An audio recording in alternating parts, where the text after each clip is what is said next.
তুলনামূলক ভাবে মাহফুজ আলমকে যেটা দেখেছি আমার কাছে মানে তাকে অত্যন্ত মেধাবী এবং মননশীল মনে হয়।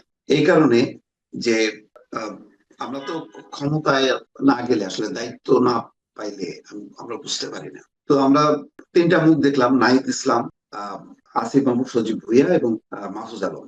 তিনটা মুখের মধ্যে আমার কাছে তুলনামূলক ভাবে মেধাবী মনে হয়েছে মাহফুজ আলম। মাহফুজ আলমকে নিয়ে খুব বেশি বিতর্ক না, হালকা একটু বিতর্ক আছে, কিন্তু আসিফ মাহমুদ সজীব ভুইয়াকে নিয়ে অনেক বেশি বিতর্ক।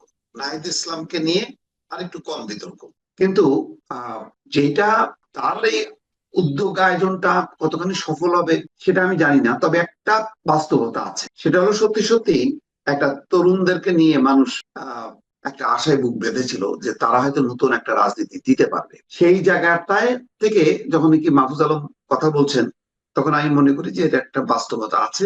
এবং আহ এটা যদি সত্যিকার অর্থে তিনি শুরু করেন, আমি মনে করি যে কোন রাজনৈতিক দলে না যেও, এমপি না হয়েও একটা শক্তিশালী রাজনৈতিক অবস্থান গড়ে তুলতে পারবে। নাহিদ ইসলামরা যে ভুলটা করছে সেই ভুল থেকে শিক্ষা নিয়েই মাহফুজ আলম চলতে চায়। সুতরাং তার এই চলার বিষয়টা আমি স্বাগত জানাই এবং আমি মনে করি যে এটা বাস্তব উপযোগী এবং এটাই হওয়া উচিত। এবং তরুণদের কাছ থেকে কিন্তু আমরা এটাই আশা করছিলাম, আমরা তরুণদেরকে ক্ষমতায় দেখতে চাইনি।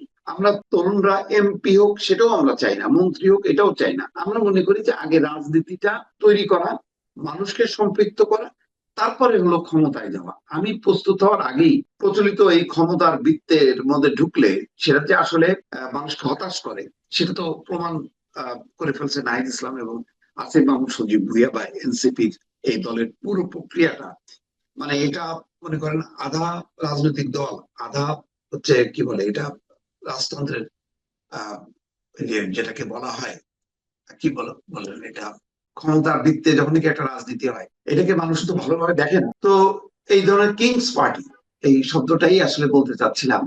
এই কিংস পার্টির একটা রূপ আমরা ভিন্ন ভাবে দেখলাম এবং খুব হতাশার সাথে আমরা দেখলাম যে যাদের কাছে এত সম্ভাবনা ছিল সেই সম্ভাবনাটা নষ্ট করে দিয়ে তারা ক্ষমতার পিছনে দৌড়ালো। এমপি তো আসলে কিছু না, আসলে ক্ষমতা চায়, ক্ষমতা চাইলেই তারা মনে করে যে পরিবর্তন করতে পারে। কিসের পরিবর্তন? ক্ষমতার বৃত্তের মধ্যে থেকে নিজেদেরকে সুরক্ষা দেয়া আর ক্ষমতার চর্চা করা, সেটাই তো। এবং এমন একটা বৃত্তে চলে গেল যেই বৃত্তের আর একটা রাজনৈতিক রূপ আছে, সেখানে তারা প্রধান রূপ না। আজকে দেখেন সিট বন্টনের মধ্য দিয়ে কি হলো, এনসিপির অবস্থান হচ্ছে তৃতীয়, প্রথম জামাতে ইসলাম, তারপরে অবস্থান হচ্ছে ইসলামী আন্দোলন, তারপরে হলো এনসিপি। মানে একে তো হলো জামাতের জোট, সেই জোটেও তাদের অবস্থান তৃতীয়। তো সেই বিবেচনায় যদি আবার সত্যি বিএনপির সঙ্গে জোট করতো তাহলে তাদের অবস্থান থাকতো কিন্তু আহ দ্বিতীয়, যদি 5টা আসনও পাইতো সেটা হয়তো তাদের অবস্থান দ্বিতীয়। তো যাই হোক, বোঝাই যাচ্ছিল যে এখন আহ, দিনে দিনে আস্তে আস্তে হয়তো পরিষ্কার হচ্ছে, উন্মোচিত হচ্ছে যে আহ, মানে যে গর্ত থেকে তারা বেরোয় আসছে সেই গর্তে হয়তো তারা ঢুকছে। তো মাহফুজ আলমের এই আয়োজনটা, উদ্যোগটা আমার কাছে ভালো লাগছে এবং সত্যি আমি অনুভব করি যে একটা তরুণ নেতৃত্ব দরকার। তরুণ নেতৃত্ব বলতে আবার ওই লেখাপড়া বাদ দিয়ে রাজনীতিতে আসো এটা না, তরুণ নেতৃত্ব। সেই তরুণ নেতৃত্ব মানে নতুন একটা নেতৃত্ব, সেই নেতৃত্বের বয়স হইতে হবে 16, 17, 18, 19, 20 বছর, তা না। সেটা 30 হইতে পারে, 40 হইতে পারে, 50 হইতে পারে। মানে নতুন রাজনীতির ধারা যেটা অনুপস্থিত, সেই ধারাটা মাহফুজ আলম ওয়েলকাম করছে। মাহফুজ আলম সাথে যদি কাস্টিং যারা, তারা যদি যুক্ত হয়, আমি মনে করি তরুণ সমাজ যেই ধাক্কাটা খেয়েছে, আমরাও যারা ধাক্কা খেয়েছি, আমাদের একটা নৈতিক সমর্থন পাবে যদি তাদের মধ্যে যদি সেই ত্যাগ, তিতিক্ষা এবং সঠিক বাস্তব ভিত্তিক পরিকল্পিত একটা রাজনীতি আমরা দেখতে পাই। যেমন আমরা দেখেন, আমরা গতকালকে আলোচনা করলাম আপনার সাথে, তারেক রহমানের কি আমরা পুরনো রাজনীতিটা পছন্দ করছি? করছি না। যেহেতু নতুন কথা বলছে, নতুন বাংলাদেশ বিনির্মাণের কথা বলছে, আমরা সেই কিন্তু সেটাকে পছন্দ করছি। আজকে যদি তার বক্তৃতার মধ্যে আমরা শুনতাম অর্ধেকটাই হচ্ছে হাসিনার বিরুদ্ধে বিষোদ্গার, বা জামাত ইসলামের বিরুদ্ধে বিষোদ্গার অথবা প্রতিপক্ষের বিরুদ্ধে বিষোদ্গার, বা ফ্যাসিবাদের আস্থান উড়াই দাও, জ্বালায় দাও, গুড়াই দাও, এই সমস্ত যদি মানে হুমকি ধামকি মূলক কথাবার্তা শুনতাম, আমরা কিন্তু হতাশ হতাম।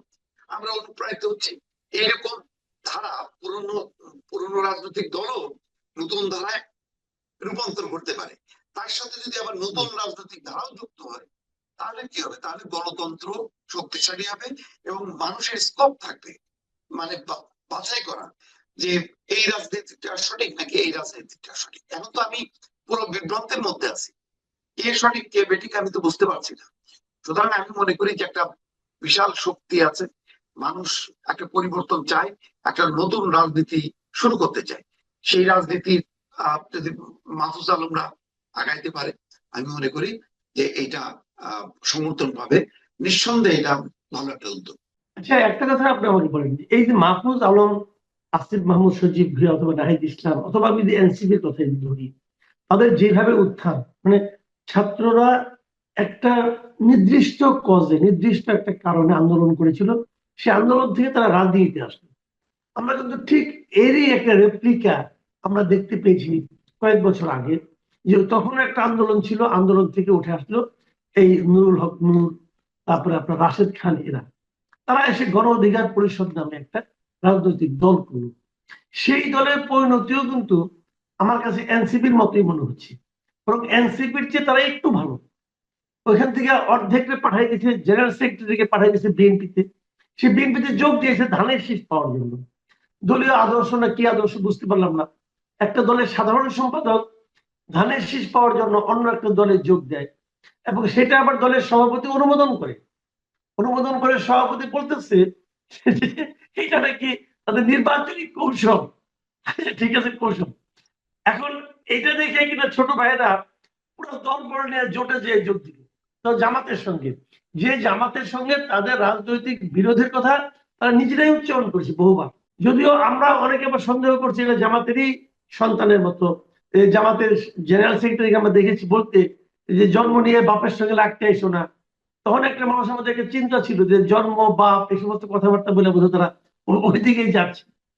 তো এখন আমরা দেখলাম না, ঠিকই বাপের আঁচলের নিচে তারা চলে গেছে। আপনি যে আশাটা একটু আগে ব্যক্ত করলেন যে তরুণদের কাছ থেকে কিছু আশা আমরা করতে পারি, নতুন কিছু, নতুন দুইটা এক্সপেরিমেন্ট তো ফেল করলো বলতে মনে হয়। আবার কি এক্সপেরিমেন্ট আপনি আশা করতেছেন? যেহেতু একটা রাজনৈতিক বাস্তবতা আছে, আপনি আমি সহ অনেকেই কিন্তু আমরা অনুভব করি যে নতুন ধারা রাজনীতি হওয়া উচিত এবং আরো বেশি বেশি সংখ্যায় আসা উচিত। যেহেতু আমরা ডেমোক্রেসিতে বিশ্বাস করি, ডেমোক্রেসি তো একটা ওয়ান সাইডেড হতে পারে না।